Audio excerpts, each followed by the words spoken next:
Now let's talk about the most frequently used activity, or let's say what you will be doing in most of the day in your office, or let's say in your work.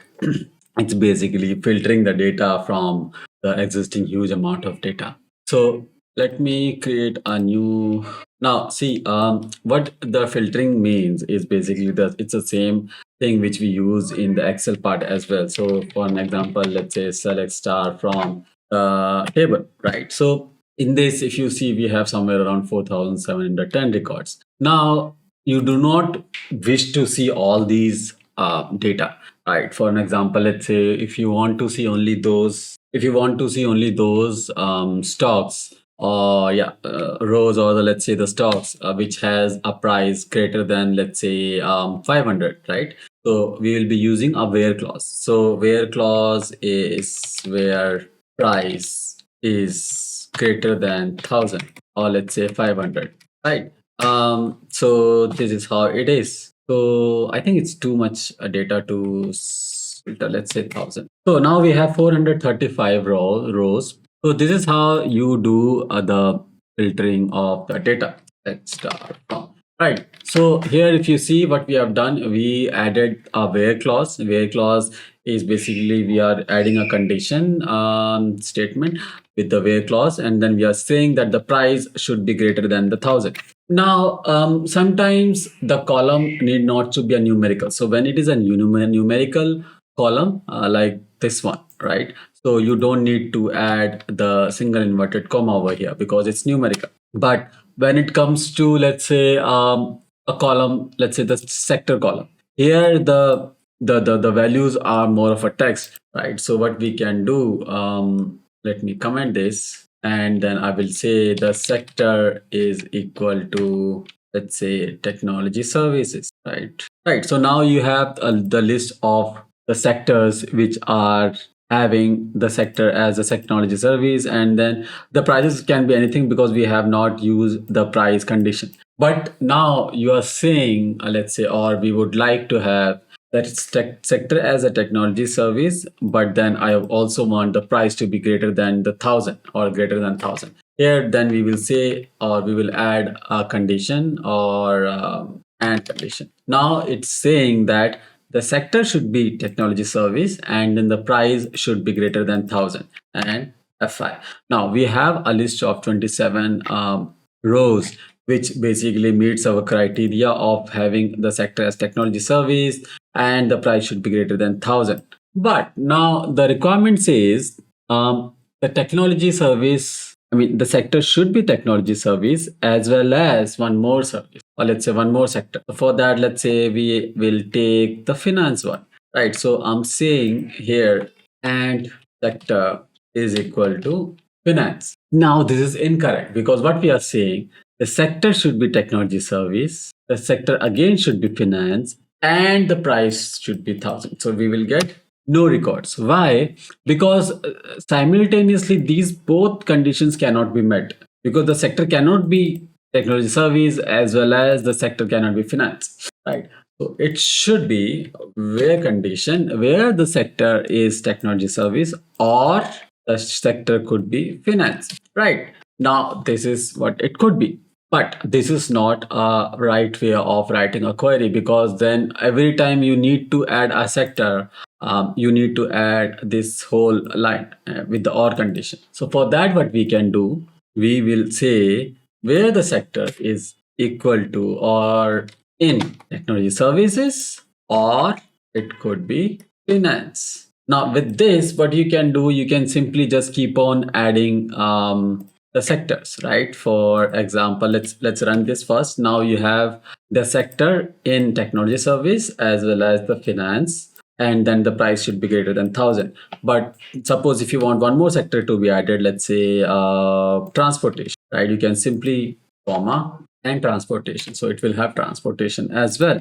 But we don't have the transportation data which has the price greater than 1,000. Now let's make it 500 and see if we have the data. So now we have transportation, we have technology service, we have finance as well.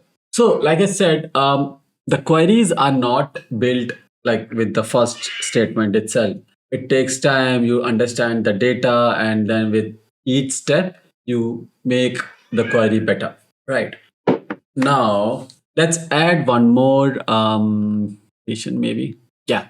Now the price, if you notice over here, the numbers are without the inverted comma, and then the texts are with the inverted comma. So this is how you differentiate between these string and the numerical values. One more thing which we can add over here is, and the price should be between 500 and 1000, right? Now let's say what it says. Was my mistake. So the price between 1000 and 500. So now you have the sector, technology service, finance, transportation, and the price can be between 500 and 1000, right? So again, you can have multiple conditions over here, or you can say instead of or and condition, you can say or condition over here. So you will have more information, or let's say the more data.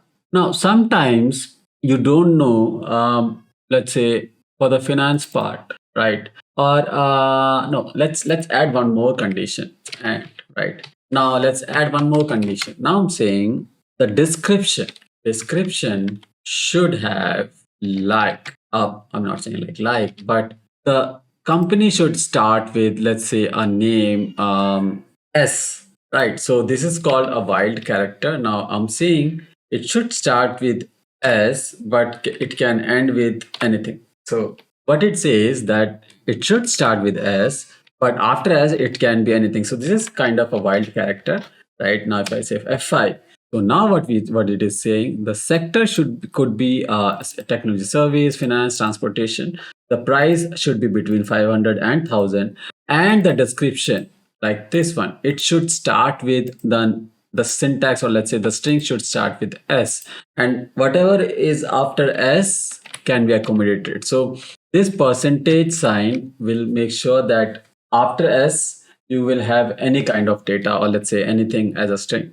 Now what if you add percentage before S as well? Now what it will do, it will bring in all those description which has S in that. So for an example, here we have special S, we have, let's say, enterprise S, we have SBI, again it has S, star we have S, and then ventures we have S. So what it is doing, what wherever there is an S, and before that and after that it could be anything, and it will bring that data to us. And then same goes with the ending as well. So now we have 5 stocks which ends with S. So Zen Technologies S ends with S, Homes end with S, Movers end with S, like this, right? Now if you do not want these descriptions having S at the end, so you can say not like S, so you will have rest of the records. So basically all these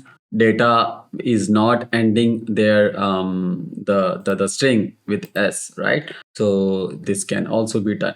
I think this is all you can have with the filter option, or let's say the where condition. So right now we are not doing the group by. Otherwise in the group by, just for an example, I'm not writing the query syntax right now.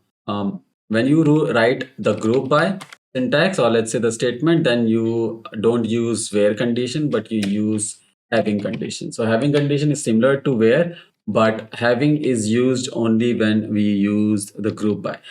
We will come on to that in the future videos or in the upcoming videos. Okay. So yeah, that's all. Thank you so much. Have a great day. Take care.